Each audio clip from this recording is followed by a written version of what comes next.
என்ன இருந்தாலும் நெருப்பு இல்லாமல் புகையுமா? புகையாது. நான் என்டிஏலேருந்து கூட்டணியிலேருந்து வெளியில் வரக்கூட தயார் என்று சுகசமாக சௌமியாவுடைய அப்பா அம்மா குடும்பமும் சரி, டாக்டர் அன்புமணி அம்மா அப்பா குடும்பமும் இப்போ என்னென்னா முத்துக்கு முத்தாக சொத்துக்கு சொத்தாக அண்ணன் தம்பி பிறந்து வந்தோம் ஒன்றுக்கு ஒன்றாக. விசிகாவை பொறுத்த வரைக்கும் நூலும் இல்லை வாலும் இல்லை வானில் பட்டம் விடுவேனா.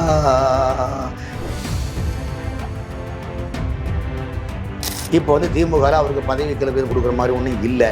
ஏன்னா அவங்க நிலையுமே தள்ளாடும் போது இங்கே வந்து என்ன பண்ண முடியும்னு சொல்லுவோம். கல்லும் முள்ளும் காலுக்கு மத்திய குண்டும் குடியும் கண்ணுக்கு வெளிச்சம் சுவாமியே ஐயப்போன்னு உள்ள நிலைப்பாடுகள் பக்தி மார்க்கமான நிலைப்பாடு இந்த ஓபிஎஸ் நிலைமை பிரதாமான நிலைப்பாடு உள்ளது. ஜனநாயகம் படத்தை பார்க்கும்போது தேங்கி ஆளுதான் இருந்துறீங்க. ஜனநாயகம் படம் பார்த்தால் புத்துணர்ச்சி ஏற்படுகிறது. அது என்ன அஞ்சல் அல்பம் இருந்தான். விஜய் அவர்கள் கர்நாடகம் போனால் ஒன்றும் ஆகாது. கர்நாடகத்தில் மீண்டும் காங்கிரஸ் கட்சி ஆட்சி அமைக்கிறதுக்காக நிலைப்பாடை விஜய் உருவாக்கி கொடுப்பார். காவேரி நீர் பிரச்சனைக்கு என்னதான் சார் தீர்வு? காவேரி நீர் பிரச்சனைக்கு அவங்கள்ட்ட நம்ம கையெழுந்த அவசியம் கிடையாதுங்க. தமிழ்நாட்டிலே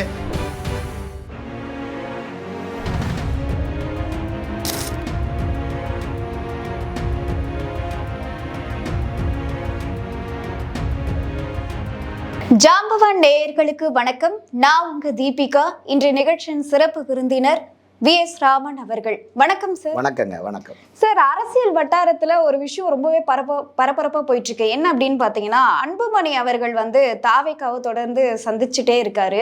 ஸோ இதெல்லாம் பார்க்கும் பொழுது அன்புமணி அவர்கள் தாவேக்கா கூட்டணிக்கு வரப்போறாரு அப்படின்ற ஒரு தகவலும் போயிட்டு இருக்கு.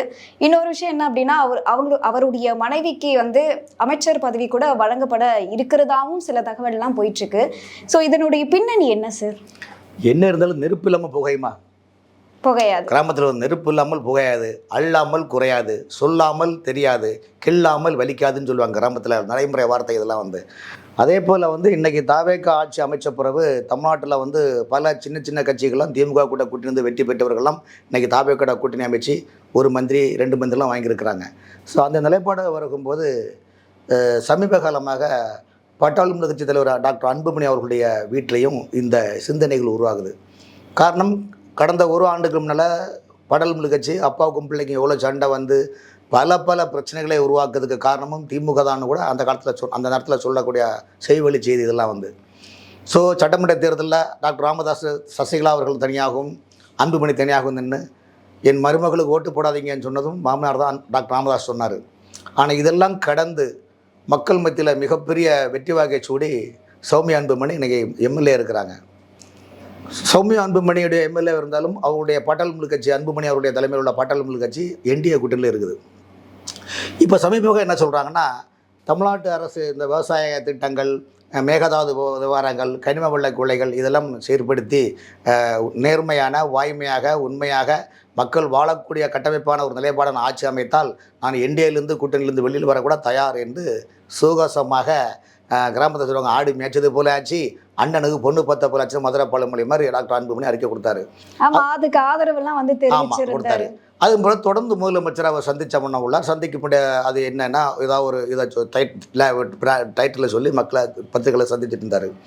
இப்போ என்ன ஆகுதுன்னா, டாக்டர் ராமதாஸ் குடும்பத்தில் அவரும் எனக்கு அரசியல் வேண்டாம், ஓய்வு பெறுகிறேன், இனிமேல் என்னோட பாட்டாளி கட்சி என் மகன் அன்புமணி வழிநடத்தி சொல்லுவார்னு அவருடைய தந்தையார் டாக்டர் ராமதாஸ் சொல்லியிருக்காரு. அதே போல் சௌமியா அவர்கள் எம்எல்ஏ ஆனவுடன் சட்டமன்றத்தில் பதவியேற்பு விழாவுக்கு சௌமியாவுடைய தந்தையான முன்னாள் காங்கிரஸ் கட்சி தலைவரும் முன்னாள் எம்பியுமான கிருஷ்ணசாமி அவர்களும் சட்டமன்றத்துக்கு வந்தாங்க. ஸோ இந்த 2 குடும்பம், சௌமியாவுடைய அப்பா அம்மா குடும்பமும் சரி, டாக்டர் அன்புமணி அம்மா அப்பா குடும்பம் இப்போ என்னென்னா முத்துக்கு முத்தாக சொத்துக்கு சொத்தாக அண்ணன் தம்பி பிறந்து வந்தோம் ஒன்றுக்கு ஒன்றாக அன்பாக வளர்ந்து வந்தோம் கண்ணுக்கு கண்ணாக இன்னும் ரங்கராவ் பழைய ஆந்திரா நடிகர் ஒரு வீடியோ குடும்ப ஒற்றுமைக்கான ஒரு பாட்டு கொண்டு வந்து. அதே போல் என்னென்னா, டாக்டர் ராமதாஸ் அவர்களுக்கும் வயசாகி விட்டது, அரசிலிருந்து ஒதுங்கி விட்டார். சௌமியாவுடைய தந்தையாரும் வயசாகி விட்டது. ஸோ இந்த 2 பேருடைய குடும்பத்தில் என்னென்னா, நம்முடைய குடும்பத்தில் ஒருவர் அமைச்சராக வர வேண்டும். அதற்கு இப்போது என்டிஏ கூட்டணியில் மத்திய அமைச்சர்கள் இடம் பெறுவது சாத்தியம் இல்லை. அப்படி என்றால் கள நிலவரம், சாத்தியக்கூறு நிலவரம், தாவேகாவில் பாட்டாளி கட்சி கூட்டணியாக இணைந்தால் தாவேகாவுக்கு ஒரே கல்ல 2 மாங்காய் அடிக்கலாம். தாவேகாவை பொறுத்த வரைக்கும் பார்த்தீங்கன்னா வட தமிழகத்தில் வன்னியர் சமுதாய ஓட்டு அவங்களுக்கு இல்லை, பெருசாக ஒன்றும் இல்லை. அந்த பிரச்சனைகள் வருகின்ற போது பெருசாக இல்லாத காரணத்தால் திருவண்ணாமலை மாவட்டம், திருவள்ளூர் மாவட்டம், காஞ்சிபுரம் மாவட்டம், வேலூர் மாவட்டம், ராணிப்பேட்டை மாவட்டம், திருப்பத்தூர் மாவட்டம், கிருஷ்ணகிரி மாவட்டம், தருமபுரி மாவட்டம் போன்ற மாவட்டங்களில் வன்னியர் சமுதாய வாக்குகள் கணிசமாக வாக்குகள் உள்ளன.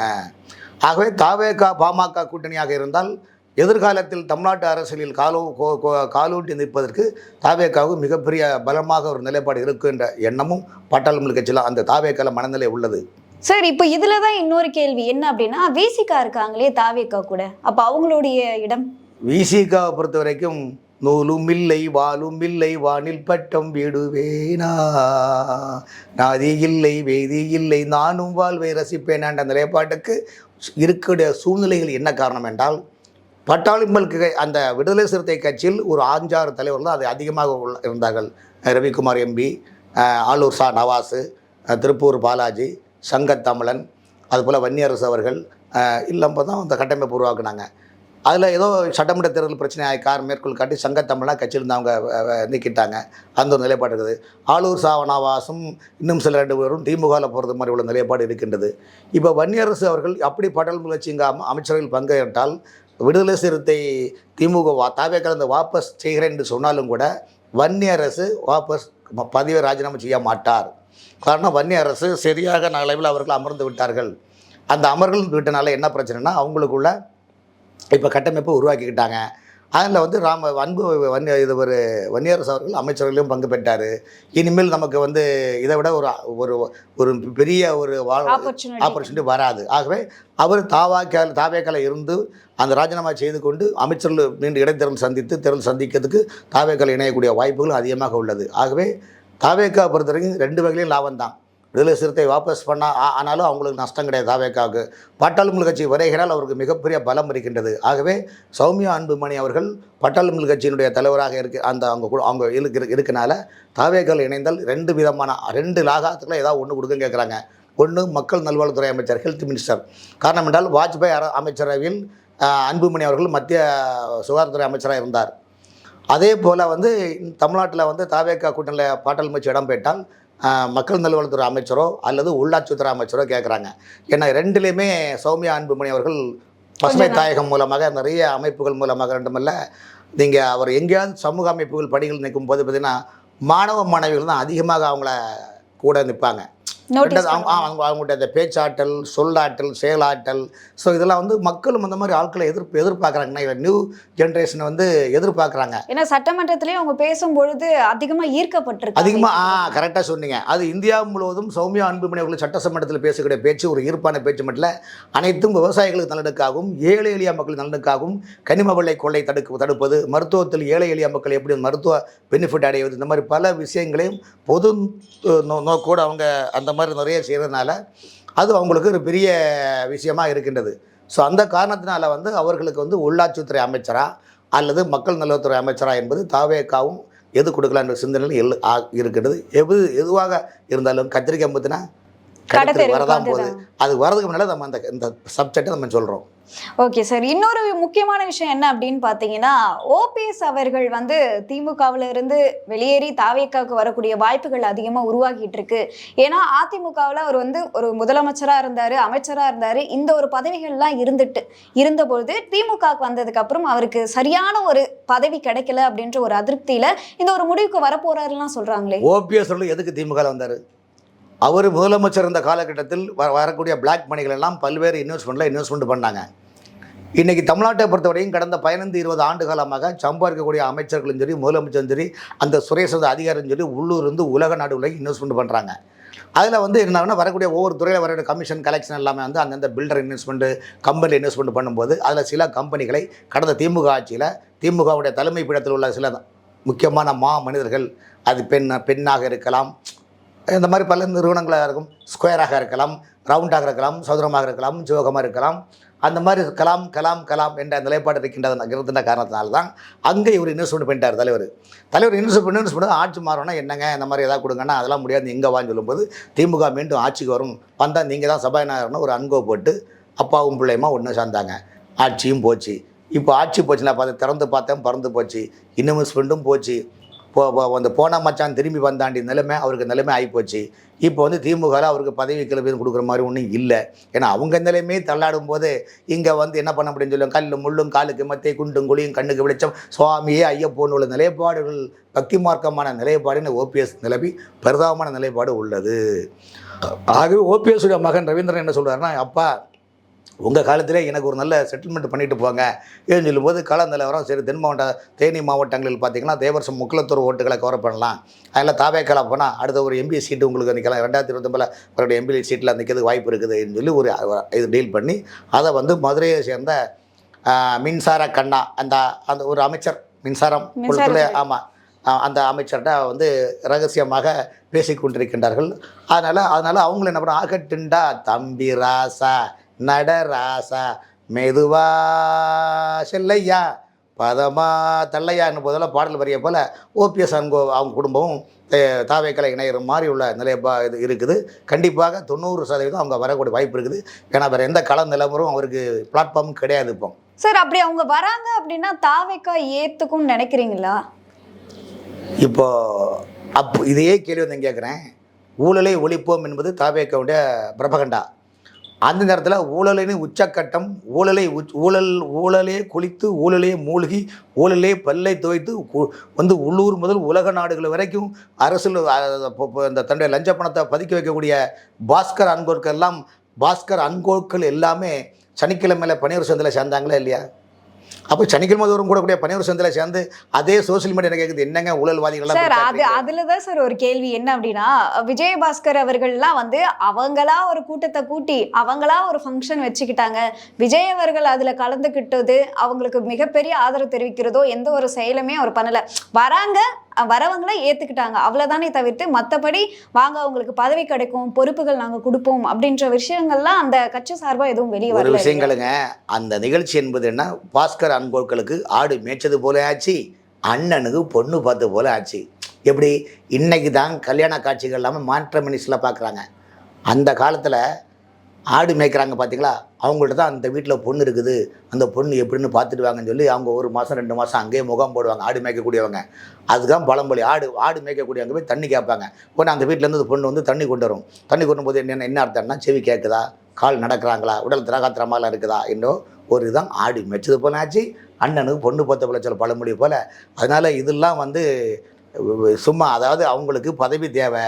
பதவி தேவைம்போது விஜயபாஸ்கரோட புதுக்கோட்டை விஜயபாஸ்கருக்கு பதவி கொடுத்தால் ஒரே ஆண்டில் புதுக்கோட்டை மாவட்டத்தில் ரசிகர் மன்றத்தை சோழியை முடிச்சிடுவார். ஏன்னா அதெல்லாம் அவர் கைவந்த கலை. அதனால தான் பரவேஷ் கூட வந்து அந்த இப்போ இந்த விஜய் அவருடைய புது படம் வந்து பார்த்தீங்களா, ஜனநாயகம் படத்தை பார்க்கும்போது தேங்கி அழுதாருங்கிறீங்க.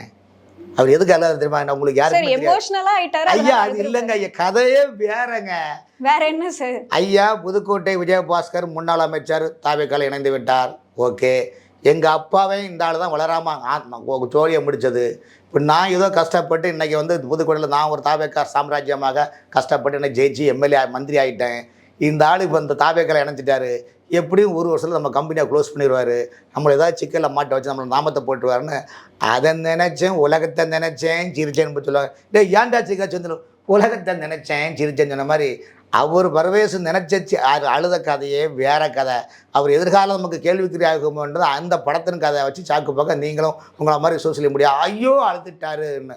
இது கிடையாது. இன்னொரு கூத்துன்னா சபையினர் சொல்கிறாரு, ஜனநாயகம் படம் பார்த்தால் புத்துணர்ச்சி ஏற்படுகிறது. அது என்ன அஞ்சல் அல்பம் இருந்தா இல்லைங்க நீங்களே சொல்லுங்கள். அதாவது அவர் சொல்லுவார், உலகம் சுட்டும் வாலிபன் எம்ஜிஆருக்குள்ள படம், அந்த படத்தை பார்க்கின்ற போது எப்படி ஒரு புத்துணர்வு வந்ததோ அதே போல் ஜனநாயகம் படத்தை பார்க்கின்ற போது எங்களுக்கு நமக்கு பார்த்தவர்களுக்கெல்லாம் புத்துணர்வு பெறும், நம்ம புது பொலிவு பெறும்னா அப்படி அது என்ன சாப்பிட்றதுக்கு அஞ்சால் ஆல்பம் இருந்தா இல்லை நிவாரண இண்டியா சொல்லுங்கள், இல்லை பயோரியா பல்பொடியா சொல்லுங்கள், ஏதாச்சும் சொன்னால் ஒரு நிவாரணம் வர மாதிரி எல்லாம் சீசனுங்க. ஆட்சி அதிகாரம் இருக்கும்போது சார் எல்லாம் பேசுவாங்க, ஆட்சி அதிகாரம் இருக்க வரைக்கும் எல்லாருமே பேசுவாங்க. ஆட்சி அதிகாரம் இல்லாவிட்டால் செந்தில் பாலாஜி கூட ஓடி மறைந்து திருந்திருப்பார். ஐயோ, சேவாவேலு கூட சிங்கப்பூர் ஒழித்திருப்பார். லண்டனில் 10,000 எனக்கு கையிருப்பே 10,000 சொல்லக்கூடிய நபர்கள்லாம் குடும்பத்தோடு லண்டனில் கும்மி அடிச்சுட்டு இருப்பாங்க. இதெல்லாம் தமிழ்நாட்டில் எத்தனை அரசியல்வாதை பார்த்துட்டோம். அதனால் ஆட்சி இருக்கிறது வரைக்கும் தாங்க எல்லாரும் பேசுவாங்க. கரூர் சம்பவத்தில் கூட அந்த சம்பவம் நடக்கின்ற போது 40 பேர் அந்த மரணத்த போது தாவேக்காவுடைய எந்த தலைவருமே 14 ஃபீல்டுக்கே இல்லை. எங்கே ஆனாங்க, எங்கே ஆனாங்க, என்ன ஆச்சுன்னு கூட தெரில. அந்த நேரத்தில் எடப்பாடி பழனிசாமி, அண்ணாமலை, அமித்ஷா அவர்களும் சிதம்பரம் அவர்களும் அந்த மாதிரி நீங்கள் பண்ணாதீங்க, ஒரு கட்சியை அழிக்கணும்னு நீங்கள் நினைக்காதீங்க, அதுக்குள்ளே 1000 பிராவலங்கள் இருக்குது, ஆட்சி உங்கள் கையில் இருக்குது, அரசு இயந்திரம் உங்கள் கையில் இருக்குது, காவல்துறை உங்கள் கையில் இருக்குது, அந்த பாதுகாப்பு நிலைவரம் பாருங்கன்னு சொன்ன போது தான் அந்த அழிக்க வேண்டும் என்ற நிலைப்பாடு அவங்க கைவிட்டாங்க. இன்றைக்கி போகுதே என் போகுதே என் பையங்கெளி வானிலின்னு கடலோர கவிதையில் சத்யராஜா பாடின பாட்டை மாதிரி பாடினா ஒன்று முடிஞ்சு போச்சுங்க. திமுக ஆட்சி நடத்தினாங்களா? கொள்ளை நடத்தினாங்க, மக்களை மறந்தாங்க. மக்களை ஒரு ஒரு ஒரு ஒரு ஒரு அவங்க சர்வசாதாரணமாக அவங்க நினச்சிட்டாங்க, கிள்ளிக்கீரையாக நினச்சாங்க. ஆட்சி அதிகாரம் எல்லாமே எனக்கே சொந்தம், உல்லாச வாழ்வே எனக்கே சொந்தம், தையடா தேடாண்டு தமிழ்நாட்டு நிதிகளை எல்லாம் சுரண்டி கொள்ளையடித்தார்கள். கண் திறந்து பார்த்தார்கள். தேர்தலுக்கு இவங்களும் பணம் கொடுத்தாங்க, அவங்களும் பணம் கொடுத்தாங்க. மக்கள் வாங்கையான்னு முத்துக்கால ஒரு படத்தில் யாருக்கு ஓட்டு போட்டா, உனக்கும் ஓட்டு போட்டேன், தென்னம்பிள்ளைக்கும் ஓட்டு போட்டேன்னு சொன்ன மாதிரி மாடி சோழியாக முடிச்சுட்டு போயிட்டாங்க. புதிய வரைவை நாடி விட்டார்கள். தாவேக ஆட்சி மலர்ந்து உள்ளது. தமிழ்நாட்டுடைய இளம் தலைமுறைய மனநிலையும் மாறிவிட்டது. விஜய்க்கு இப்போ அடுத்தபடியாக தனுஷ் வந்து கொண்டே இருக்கிறார். இப்படிப்பட்ட நிலைப்பாடு தமிழ்நாட்டில் இருக்குதுங்க. அதனால் அதிமுகவையும் திமுகவையும் இனிமேல் பேசியும் புண்ணியம் கிடையாது. சரி, இதுல தான் இன்னொரு ட்விஸ்டும் இருக்கு. என்ன அப்படின்னா, செந்தில் பாலாஜி அவர்கள் கைது செய்யப்படுவாரா அப்படின்ற ஒரு கேள்வி எழும்பிட்டு இருக்கு. ஏன்னா அந்த முன்ஜாமீன் கேட்டதும் தள்ளுபடி ஆகியிருக்கு. இந்த ஒரு சூழ்நிலை அவர் போயிட்டு மருத்துவமனையிலும் அனுமதிக்கப்பட்டிருக்காரு, உடம்பு சரியில்லை அப்படின்னு சொல்லி. இதெல்லாம் கருத்தில் கொண்டு இப்போ செந்தில் பாலாஜி அவர்கள் கைது செய்யப்படுவாரா, அந்த ஊழல் நிரூபிக்கப்படுமா அப்படின்ற கேள்விகள்லாம் எழுந்துட்டு. அதாவது செந்தில் பாலாஜி முன்ஜாமீன் கிடைக்கல. இது நகைச்சுவையாக சொல்ல போனால் பஞ்சர மீன் இருக்குறாங்க, வவ்வா மீன் இருக்குறாங்க, பன்னா மீன் இருக்குறாங்க, நெத்தலி மீன் இருக்கிறாங்க, எல்லா மீனுக்கு ஜாமீன் தான் கிடைக்கல என்ன சொன்ன மாதிரி. இதே நீங்கள் ஆட்சியில் இருந்தால் இதில் நீங்கள் சட்டம் பண்ணுவீங்களா? வழக்கு பதிவு பண்ணுவீங்களா? வழக்கு படுற தூக்கி உள்ளே போட்டு பிடி பெடல் எடுத்துருவீங்களே. ஆட்சி இல்லாத இடத்துல இப்போ ஓடினான். வாழ்க்கையின் எல்லை நோக்கி ஓடுகின்றான். செந்தில் பாலாஜியுடைய ஒரு ஒரு ஒரு 10% பாட்டு தான் இன்னைக்கு கண்டுபிடிச்சிருக்காங்க. 90% நீங்கள் கரூர் மாவட்டத்தில் ஜல்லடை போட்டு ஆராய்ச்சி பண்ணிங்கன்னா பல ரகசியங்கள் மர்மங்கள் மறைந்து கொண்டிருக்கின்றன. ஆகவே அவங்க என்னென்னா எல்லாரும் ஏன் பயப்படுறாங்க? இந்த அரசு அதிமுக அரசு அல்ல, இந்த அரசு திமுக அரசு அல்ல, இந்த அரசு காங்கிரஸ் அரசு அல்ல, இந்த அரசு பாஜக அரசு அல்ல, இந்த அரசு இளம் தலைமுறைகளை வைத்தக்கூடிய நிர்வாகத்துடைய இயக்கத்தினால் என்ன நடக்கும் என்பது சமூக விரோதிகளும் ஊழல் சக்திகளும் எல்லாம் சேர்ந்து இந்த தூய சக்திகளை கண்டு பயந்து கொண்டிருக்க. நாங்கள் மடியில் கனமில்லை, வழியில் பயம் இல்லை. செந்தில் பாலாஜி எங்கே ஓடினாலும் தப்ப முடியாது. விதி விட்ட பாடு என்னதான். காரணம் சாப்பிடும்போது புரிஞ்சுக்கணுங்க, மக்கள் பணம் நம்ம லிமிட்டாக சாப்பிட்ணுன்னு சொல்கிறாங்க. நீ என்ன தான் 1 லட்சம் கோடி கொள்ளையடிச்சாலும் 2 இட்லிக்கு மேலே சாப்பிட முடியுமா? 2 இட்லி மிஞ்சி போனால் ஒரு வடை சாப்பிடுங்க, அதோட முடிஞ்சு போச்சு. அப்போ வயறு மட்டும் போதும்னு சொல்லும்போது உங்களுடைய பொருளாதாரத்தை மனம் ஏன் போதும்னு சொல்ல முடியல? அப்போ உப்பத்தினா தண்ணியை குடிச்சிட்டு போவாங்க. இதுக்கு என்ன இருக்குது? நீங்கள் என்ன சத்தியமான சாவுத்திரிங்களா? இல்லை மகாத்மா காந்தியா? இல்லை 50 ஆண்டு காலம் ரெட்டாயுள் தண்டனை பெற்ற வாவு சிதம்பரம் பிள்ளை செக்கிழுத்த செம்மலை நாட்டு நட்டியா, கலையை பறிச்சியா, மஞ்சள் எடுத்து கூட எல்லாம் தமிழ்நாட்டு மக்களிட வியர்வையை உறிஞ்செடுத்து ரத்தத்தை உறிஞ்செடுத்து கொள்ளையடித்த மாஃபியா கும்பலுக்கு இதுக்கு என்னங்க வெக்கம் உங்களுக்கு மானம்? ஏன் அதை சொல்கிறேன்னா, ஊரை அடித்து உள்ளப்பட்ட நீங்களே மனுஷனாக சுற்றும் போது உங்களுடைய தவறுகளை சுட்டி காட்டு எங்களுக்கு என்ன பயம் இருக்கின்றது? ஆகவே இதெல்லாம் தப்ப முடியாதுங்க. தாவேக அரசு எல்லோருக்கும் ஒரு வரைமுறை வைக்கிறார்கள். ஊழல்வாதிகள் தப்ப முடியாது என்பது இதுவே ஒரு உதாரணம். Okay sir. சார், ஒரு மிகப்பெரிய பிரச்சனை தமிழ்நாட்டில் என்ன அப்படின்னா, இந்த காவேரி நீர் பிரச்சனை பயங்கர ஒரு பெரிய ஒரு போராட்டமாக போய்கிட்டு இருக்கு. ஸோ இந்த நிலையில் விஜய் அவர்கள் கர்நாடகா போக போகிறேன் அப்படின்ற தகவலும் வெளியாகியிருக்கு. விஜய் அவர்கள் கர்நாடகா போனால் என்ன ஆகும்? விஜய் அவர்கள் கர்நாடகா போனால் ஒன்றும் ஆகாது. கர்நாடகத்தில் மீண்டும் காங்கிரஸ் கட்சி ஆட்சி அமைக்கிறதுக்காக நிலைப்பாடை விஜய் உருவாக்கி கொடுப்பார்.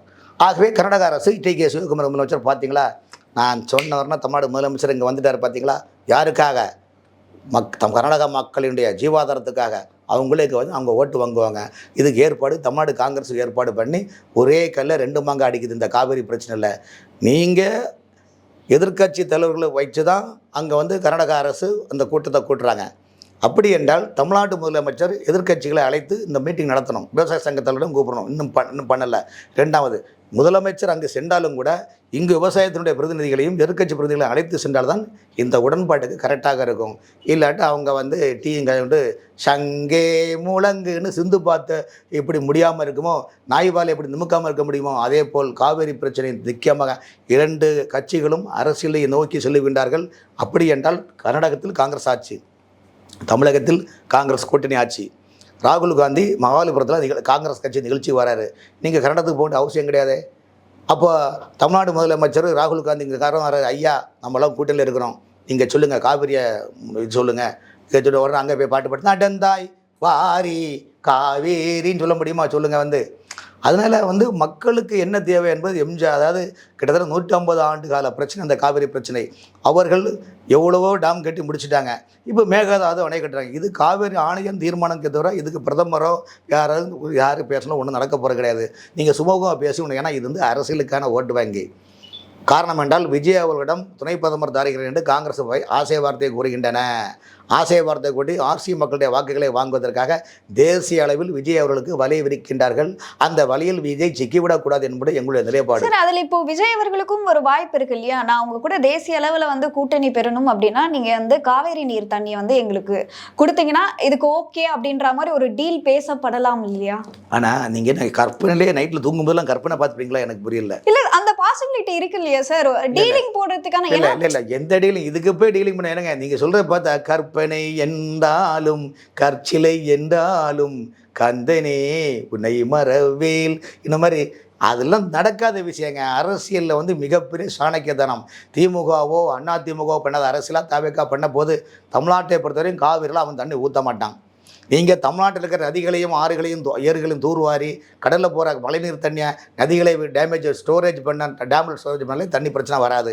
இங்கே ஃபுல்லாக கனிம வள கொள்ளை, காட்டு வள கொள்ளை, நில வள கொள்ளை, நீர் வள கொள்ளை, அப்படி ஆட்சியில் வரக்கூட கொள்ளை கொள்ளை கொள்ளை கொள்ளை என்று கொள்ளையடித்து சொன்னால் நீங்கள் பக்கத்தில் போய் அங்கே மழை பெஞ்சால் அவன் சொல்ல எனக்கே தண்ணி இல்லாத நான் என்ன சார் கொடுக்க முடியும்னு சொல்லுவான். தனக்கு மீது தான் தானமும் மிஞ்சுன்னு சொல்கிறாங்க. 15 நாளுக்குள்ளே நீ தண்ணியை விடுன்னு காவிரி ஆணையம் சொல்லியிருக்குது. அவன் எனக்கே இல்லை, கடலிலே இல்லையாம் இன்னும் மாதிரி ரொம்ப என்ன பண்ண முடியும்னு சொல்லுங்கள். ஆகவே இது ஒரு அரசியல் நாடகம். இதுக்கு தீர்வு வராது. கர்நாடக அரசு தேர்தலை மையம் கொண்டு நடக்கக்கூடிய நாடகத்தில் தமிழ்நாடு முதலமைச்சர் பலி ஆகிடக்கூடாது என்பதுதான் என்னுடைய நிலைமை. ஆனா இதுல தமிழகத்தை சேர்ந்தவர்கள் என்ன சொல்றாங்க அப்படின்னா, காங்கிரஸும் பாஜகவும் சேர்ந்து தமிழகத்துக்கு ஒரு சதியை பண்ணிட்டு இருக்காங்க. அதனாலதான் இந்த பிரச்சனை இழுத்துக்கிட்டே இருக்கு. ஐயா, இதுல சதியும் இல்லை விதியும் இல்லை. திரும்ப கனவு கண்டுட்டே இருக்காதீங்க. இதுல சதியும் இல்லை விதியும் இல்லை. நான் சொல்றேன், கர்நாடக அரசு காங்கிரஸ் கட்சி அங்கே இருக்குல்ல, தண்ணி தரமாட்டேன்னு அவங்க சொல்றாங்க. தமிழ்நாட்டினுடைய காங்கிரஸ் கட்சி தலைவர் பெரிய நான் தான் எல்லாமே என்ன சொல்கிறார்ல, நம்ம மாணிக்க தாக்கூர் சொல்கிறார்ல, எல்லாமே நான் தான், என்னால் தான் எல்லாமே முடியும், நான் தான் கூட்டணி அமைச்சேன், நான் தான் விஜய் அடுத்தது முதலமைச்சர் பிரதமர் ஆக்குறேன்னு சொல்லி கப்சா விட்டுட்டு இருக்கிறார்ல, அவங்க சொல்ல வேண்டியதானே முதலமைச்சர்? அதுதான் அவர் ஒரு பதில் கொடுத்திருந்தாரு. ராகுல் அவர்கள் பிரதமர் ஆனாலுமே தமிழகத்துக்காக தான் நான் போராடுவேன், தண்ணீர் எங்களுக்கு வேணும்னு சொல்லி தான் நான் போராடுவேன் அப்படின்னு சொல்லியிருந்தாரு. எங்கள் ரைட்டில் கொடுத்தாரா ஏங்க நீங்கள் இவ்வளோ சொல்கிறீங்க, நாளைக்கு அவர் தான் வரல, பிரதமர் தான் ராகுல் காந்தி சென்னைக்கு வராரு. வரும்போது இதே மாணிக்க தாக்கூரும் முதலமைச்சரை கூட்டு போய் ஐயா இந்த காவிரி பிரச்சனை முடிக்கன்னு சொல்லுங்கள். நீங்கள் பிரதமர்கிட்ட கேட்குறீங்க, மனு கொடுக்குறீங்க. காங்கிரஸ் தலைவர் ராகுல் காந்தி தானே, இங்கே காங்கிரஸ் கூட்டிட்டு தானே ஆட்சி அமைக்குது, கன்னடத்தில் காங்கிரஸ் ஆட்சி அமைக்குதா இல்லையா? ரெண்டும் சேர்ந்து ஓகே தண்ணியை திறந்துடுங்கன்னு சொல்லி இது நீங்கள் சொல்கிறது பார்த்தீங்கன்னா அதில் நிறைய இப்போ அந்த கஞ்சா கருப்பு தாமிரபரணியோட படம் வரும். தாமிரபரணி படத்தில் என்ன பண்ண, தண்ணி கொண்டாரன்னு தண்ணி இல்லாத இடத்துல எப்படி இவன் தண்ணி கொண்டாடணும், எங்கிட்ட எல்லா புள்ளி வரும் கரெக்டாக இருக்கணும், எல்லா ஜனங்களையும் தாமிரபரணியில் கூட வைப்பாங்க, எல்லா ஜனங்களும் என்ன கொண்டாடணும், பாக்கெட்லேருந்து கங்கா காவேரி யமுனா ஒவ்வொரு பாட்டையும் இப்படி வச்சுட்டு பாருங்க, கங்கா காவேரி யமுனா பாட்டில் கொண்டு அந்த தாமிரபரணி ஊற்றுவாங்க. தாமிரபரணி தண்ணி வந்தாச்சுன்னு சொல்லுவாங்க. அதே போல் சந்திரபாபு நாயுடு முதலமைச்சர் இருக்கின்ற போது ஒரு முறை கலைஞர் முதலமைச்சர் இருக்கும் போது செம்புல தண்ணி கொண்டு ஊற்றுனாங்க, காவிரி தண்ணி ஊற்றுனது எடுத்து. இதெல்லாம் ஒரு நாடகங்க. இதெல்லாம் காவேரி நீர் பிரச்சனைக்கு என்னதான் சார் தீர்வு? காவேரி நீர் பிரச்சனைக்கு அவங்கள்ட்ட நம்ம கையெழுந்த அவசியம் கிடையாதுங்க. தமிழ்நாட்டில் மழை காலங்களில் பெய்யக்கூடிய மழை நீர்களை டேம்களில் நீங்கள் தேக்கி வைத்து கரெக்டாக ஸ்டோரேஜ் பண்ணாலே விவசாயிகள் ஒரு பிரச்சனை கிடையாது. இங்கே கொள்ளையடிக்கல குறிக்கோளாக இருக்கக்கூடியவங்க சும்மா அதாவது தேர்தல் நெருங்கின நேரத்தில் 2 பேரும் ட்ராமா போடுறாங்க. இதில் இந்த ட்ராமாவில் எந்த பிரயோஜனமும் கிடையாது. கையில் வெண்ணெயை வச்சுட்டு துண்டைக்கு ஆலையணும். காங்கிரஸ் தமிழ்நாட்டில் கூட்டணி ஆட்சி, அதே காங்கிரஸ் கர்நாடகத்தில் ஆட்சி அமைக்குது. நீங்கள் உங்கள் கூட்டத்தில் தானே இருக்கிறீங்க, நீங்கள் பேசி முடிக்க வேண்டியதானே. அதுக்கு மக்களை எதுக்கு பலிக்கடாக்குறீங்க? எதிர்க்கட்சி எதுக்கு? அதுக்கு எது எடுத்தாலும் துப்புனா பிஜேபி, துப்புனா பிஜேபி, இருமுனா பிஜேபி. இல்லை சொல்லுறதுக்கு ஒரு எல்லவே இல்லையா சொல்லுங்கள். வந்து இல்லாட்ட போகிற போக்க பார்த்தா கரப்பாம்பூச்சி தொல்லை நாட்டில் தாங்க முடியாத லெவலில் இருக்குது பார்த்துடுங்க. ஏன்னா இந்த விவகாரத்தில் மத்திய அரசு ஒருதலை பட்சமாக தான் நடந்துக்குதுன்னு ஒரு இந்த விவகாரம் நீதிமன்றத்தில் இருக்குது. நீதிமன்றம் காவிரி மேலாண்மை கூட்டி 4-5 கமிட்டி வச்சுருக்காங்க. கமிட்டி தான் தீர்மானிக்கிறது தவிர பிரதமருக்கும் இதுக்கு எந்த சம்பந்தமும் கிடையாது, வேறு ஒன்றும் கிடையாது.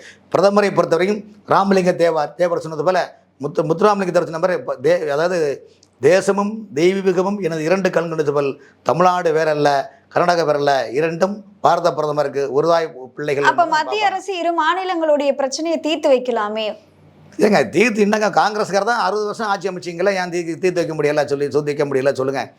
அதனால் நிறைய விஷயம் இருக்குது அதுக்குள்ளே நிறைய விஷயம் இல்லை. இந்திரா காந்தி அம்மையார் பிரதமராக இருக்கின்ற போது, கலைஞர் 94 முதலமைச்சர் இருக்கின்ற போது அப்படியே அவங்க அந்த ஆணையத்தை ரினூவல் பண்ணாமல் அது எக்ஸ்பயர் ஆகி நிறைய இருக்குது. அதுக்குள்ளே போனால் நிறைய அது ஒரு ஜங்ஷன் பாக்ஸ் மாதிரி. அதனால் அதில் போய் முட்டி மோதை விட அரசியல் பண்ணலாம், அரசியலில் தெளிவு பிறக்காது என்பது என்னுடைய பதிவு. ஓகே சார், இப்போ வந்து எதிர்கட்சிகள்லாம் என்ன ஒரு குற்றச்சாட்டு இந்த காவேரி பிரச்சனையில் வைக்கிறாங்க அப்படின்னா, விஜய் அவர்கள் அனைத்து கட்சி கூட்டத்தை கூட்டி ஸோ மத்திய அரசு அவங்க கிட்ட போய் வந்து அனைத்து கட்சிகளும் வந்து பேசுறது தான் ஒரு முறையான ஒரு விஷயம். விஜய் அவர்கள் இந்த ஒரு நிலைப்பாட்டுக்கே வரமாட்டேங்கிறாரு. அப்போ வந்து காங்கிரஸுக்கும் பாஜகவுக்கும் ஏற்ற மாதிரி தமிழக முதலமைச்சர் செயல்படுறாரா? இங்கே விவசாயிகள் வந்து போராடிட்டு இருக்காங்க, அவங்கள பார்க்காத ஒரு அரசா இது இருக்கு, அவங்களோட வயிற்றறிச்சலை வாங்கிக்கிறாங்க அப்படின்ற மாதிரிலாம் கருத்து தெரிவிக்கிறாங்களே. வயிற்றறிச்சலை வாங்கிக்கிறான்னு சொல்கிறாங்க. தமிழ்நாட்டில் ஏழை எளிய மக்கள் வயிறு எரிஞ்சிட்டு இருக்கிறாங்க, பசியில் வயிறு எரிஞ்சிட்டு இருக்கிறாங்க. இதை பற்றி யாருங்க கவலைப்படுறா சொல்லுங்கள். முதலமைச்சரை பொறுத்த வரைக்கும் அவர் பாஜகவை எதிர்க்க மாட்டார், காங்கிரஸையும் எதிர்க்க மாட்டார்.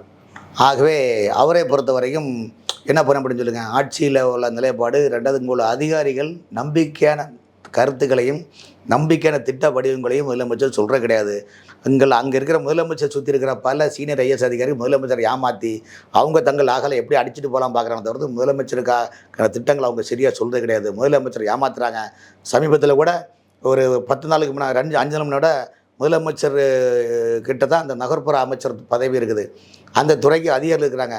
அந்த அதிகாரிகள் என்ன பண்ணாங்கன்னா பல டிரான்ஸ்ஃபர் பதவி வரல முதலமைச்சர் தான் சொன்னார் போடுறேன்னு முதலமைச்சர் பேரை சொல்லி ஏமாற்றி பணம் சம்பாதிக்கக்கூடிய பல அதிகாரிகள் முதலமைச்சர் இருக்கும்போது அவங்க நாட்டை பற்றி கவலையா இல்லை அவங்க குடும்பத்தை பற்றி கவலை இருக்கும்போது தமிழ்நாட்டு மக்கள் எப்படி போனால் என்னென்னா அப்படி தான் இருக்கிறாங்க.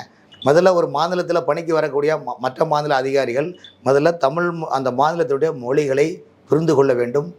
ரீடிங் படிக்கிறதுக்குள்ள இதற்கு எதுவுமே இல்லாமல் அங்கே வரும்போது அவங்களுக்கு தமிழ்நாட்டுடைய வளங்களை பற்றி என்ன தெரிஞ்சா என்ன தெரியாத போய் என்ன, இது முதலமைச்சருக்கு அந்த அளவுக்கு சொல்லிக் கொடுக்கக்கூடிய நிலைப்பாட்டில் எங்கே யாருமே இல்லாத ஆட்கள் இருக்கிறாங்களோ நிலைப்பாடு சூழ்நிலையில் தான் இவ்வளோ பிரச்சனை இருக்குது. இதெல்லாம் அலசி ஆராயணும். நீங்களே சாதாரண ஒரு ஆங்கரே நீங்களே இவ்வளோ சிந்தனை இருக்கின்ற போது நாட்டை ஆளக்கூடிய முதலமைச்சருக்கு எவ்வளோ சிந்தனை இருக்க வேண்டும். அப்படின்றால் இது போல் கருத்துக்களை சொல்லக்கூடிய அட்வைஸருக்கு எத்தனை பேர் இருக்க வேண்டும். அங்கே போன அதிகாரிகளை பொறுத்தவரைக்கும் யாரும் பெருசாக அட்வைஸ் சொல்கிறே கிடையாது. அதிகாரிகளுக்கு தங்களுடைய லாகாக்களை இதில் என்ன நமக்கு வளம் கொளிக்கலாம் என்று நினைக்கிறக்கான தவிர்த்து தமிழ்நாட்டு மக்களின் நலன் வாழ கொளிக்க வேண்டும் என்ற எண்ணம் அவங்கள்ட்ட கிடையாது. ஆக முதலமைச்சர் இதில் ஒன்றும் குத்தம் கிடையாது. என்ன பண்ண முடியும்னு சொல்லுங்கள். இதுதான் நிலைப்பாடு. உங்களோட நேரத்தை ஒதுக்கி பல்வேறு கேள்விக்கு விளக்கம் அளிச்சிருக்கீங்க, அதற்கு நன்றி. வணக்கம்.